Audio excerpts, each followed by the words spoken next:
All right. Okay, hi everyone. Thank you so much for joining the workshop today. I want to start off by introducing myself. I'm Jessica Hauk, and I am a regional coordinator for Associates for Training and Development, and I cover both of our Bedford and Blair counties.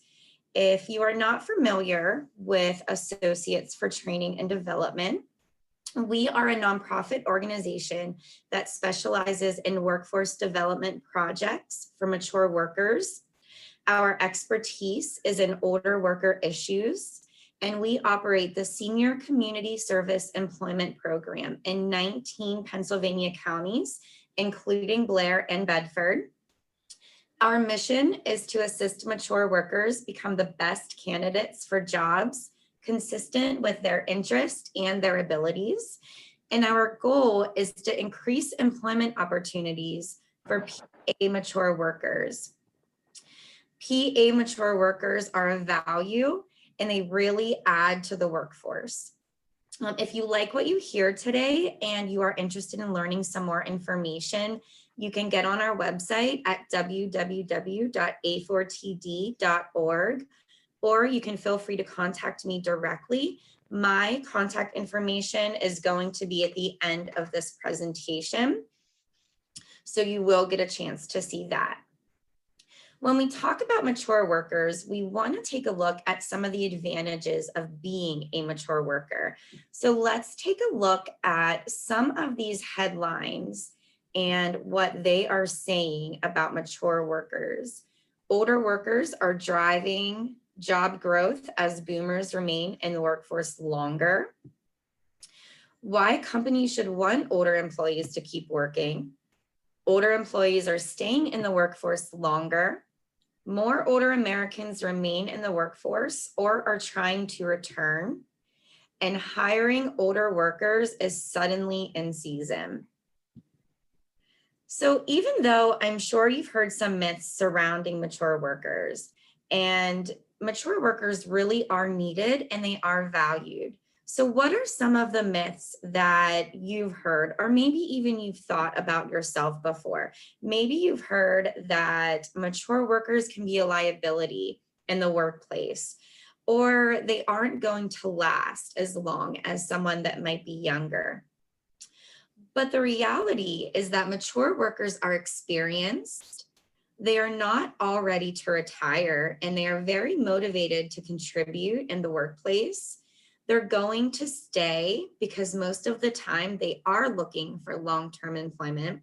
They are loyal and reliable. They are mature. They are diversified in their skills and their abilities. They can be flexible, and they can be a solution to an employer's needs.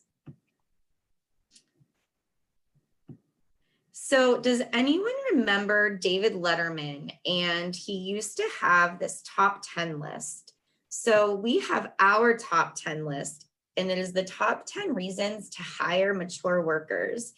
And if anyone is interested in having this flyer just for their reference, please let me know and I can get that to you. So those are some of the details that we really want to highlight when looking for employment, and the things that you as a mature worker can bring to a potential employer. So we want to start off when we're looking for employment. It's important to determine your goals. As a mature worker, you have a lot to offer, and think about what is going to make you happy and what will fulfill you. There are some resources out there to help you determine what you want to do if you're a little unsure. Something that we use quite often is My Next Move. And this is something that can help you to figure out what your interests are.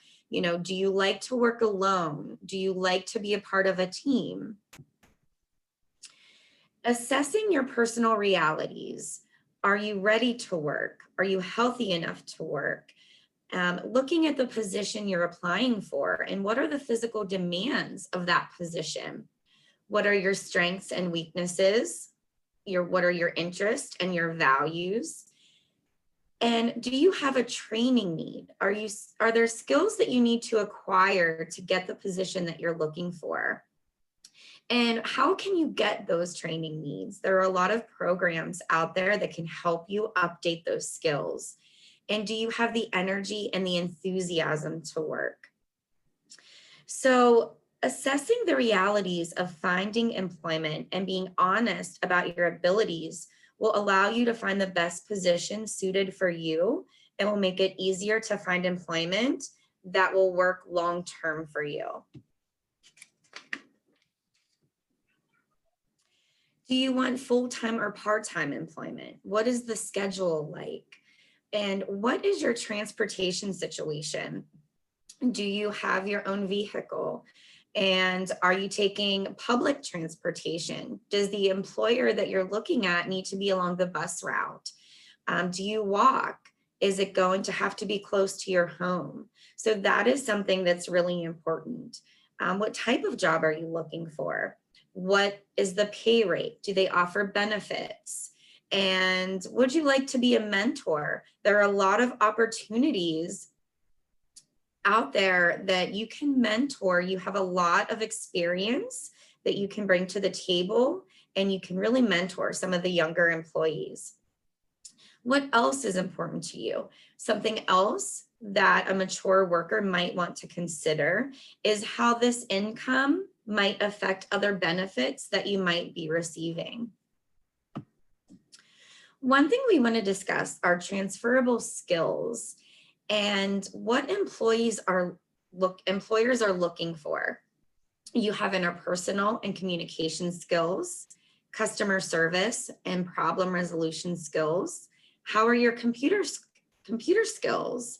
Are you adaptable to change? You have the ability to learn new things. So let's take a few moments and think about transferable skills. These are the skills that you really want to focus on when doing your resume and during an interview. So for example, someone might be really concerned about a gap in employment and how this could look to a potential employer. Maybe they stopped working for a significant amount of time to take a caregiver role in their family. There are transferable skills in that. You have to be reliable. You have to manage your time. And so those are things that you really want to think about and put them on your resume. And do you volunteer? That is a great way to add experience to your resume as well. So up to this point, we've discussed why mature workers are needed, the advantages of being a mature worker, assessing the realities of what you are looking for in a position, and what skills you want to focus on. So we now have a good foundation of what we need, but now we need to do a few things before actually applying. And the first thing you want to do is develop an employment portfolio. And this portfolio is going to include a resume, a cover letter, professional references, any certifications and credentials that you might have, community service activities, and examples of work. If you already have some of these documents, it's a really good idea to just look over them and make any necessary changes to update them. If you need help with this, you can go to CareerLink. They are a great resource. And there are also workshops that you can attend. And these workshops are going to be listed on the CareerLink website.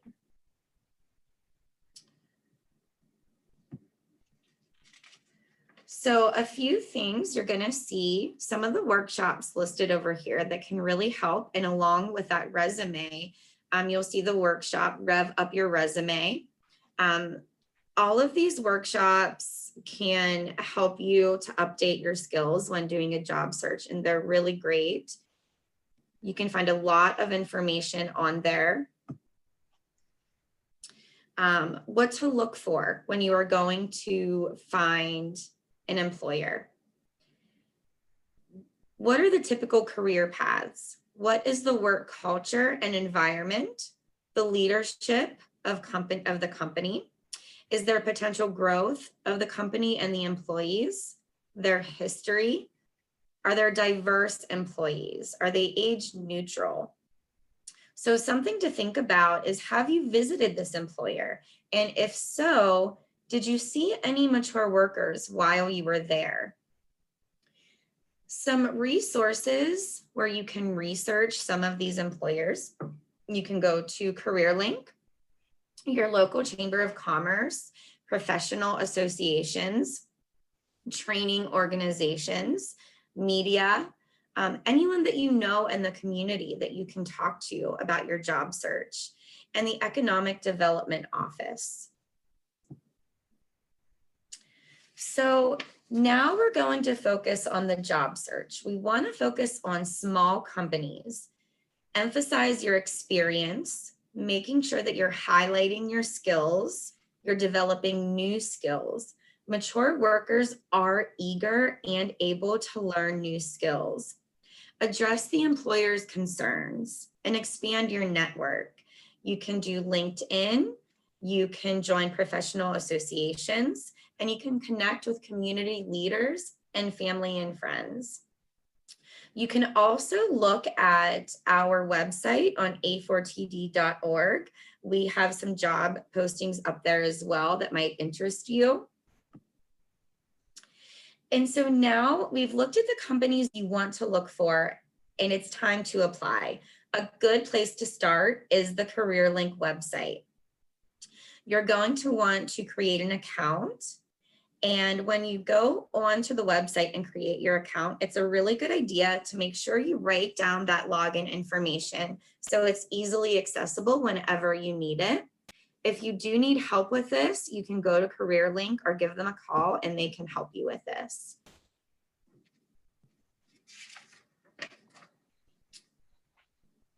So researching the company is very important. You want to make sure they are legit. During this pandemic, there are a lot of work from home positions, and you might see a lot of postings. Maybe you're looking on Indeed and you're just not quite sure whether that company and that work from home position is legit. So it's really important right now that you are researching the company. You never want to give bank account information, and you want to expect to spend at least a half hour completing the application. It's always a really good idea to keep a copy of your resume so that you can answer the questions easily. And before submitting, you always want to review the application and make sure that all of your information is correct. You can attach your resume as a separate file. And every time you attach a resume, you want to make sure that it's customized for that particular job. The employer should recognize the file name of the attachment, and you want to verify the formatting of the resume before you send. The text of your email should be your cover letter unless the employer requests otherwise. After applying to a position, it is always a good idea to do some follow-up. Now, you don't want to follow up right away. You want to give the employer about a week before contacting them. Thank the employer for considering you and follow up using the same method that you applied. So do not call if they tell you not to. Never do a follow-up in person unless you applied in person. So an email is always a really great way to do a follow-up. You want to make time regardless of how busy you are. You want to follow up 1 to 2 weeks after applying. Create a job leads log to record your follow-up. Keep it brief and professional, and make sure you focus it around your fit for the position and the organization. Follow up regularly, but don't overdo it. And always tell yourself, follow up, and follow up. That can sometimes be the key to securing that position. So in summary, there is a place for mature workers in the workforce. And being a mature worker is an advantage, and you can advocate for yourself, and you can really highlight those skills that we discussed earlier. You can determine what you want to do and whether you have the skills to do it. And if you don't have those updated skills, look for resources and programs that can help you to acquire them, such as A4TD and other programs that are out there. Is your professional employment portfolio ready? And remember the resources available to help you. You can always call CareerLink and get a career coach. You can join some of those webinars. And it's important to target particular employers and find a job that interests you and apply. So if you have any questions, please feel free to reach out to me. My information, my phone number and my email is up there. And you can always, again, go to CareerLink for any resources that you heard in this presentation and any material that you might need for yourself that might help you along the way. So thank you very much for joining us today, and I hope you have a really great day, and I wish you luck on your job search.